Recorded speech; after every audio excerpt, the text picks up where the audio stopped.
Bong Rubio. To all of you racing fans, race number 12, handicap race, category number 5, distance 1,300 meters. Only one entry. Boss General.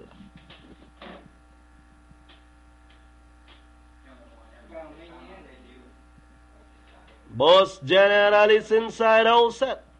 Ready to race, race number 12.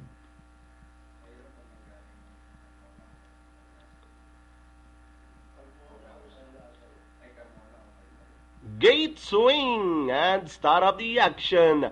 We have My Sweet Leonora draws for your lead. Loretta running on the outside, running by the rail. Karma Tabacco, then moving up to Cheese Hot together with Iscara Physiotherapist, then followed by Boss General, and Tobacco is in behind them, heading towards the half-mile pole. My Sweet Leonora, followed by Cheese Hot in second. Racing into the outside is Carab.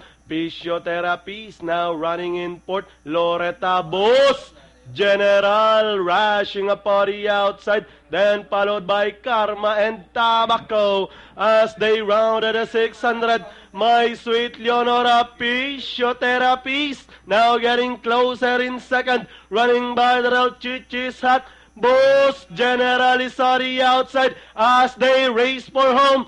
Physiotherapy is running on the outside. My Sweet Leonora fighting back down on the inside. My Sweet Leonora, Physiotherapist is on the outside. Physiotherapist, My Sweet Leonora, My Sweet Leonora, Physiotherapist with 150 to go.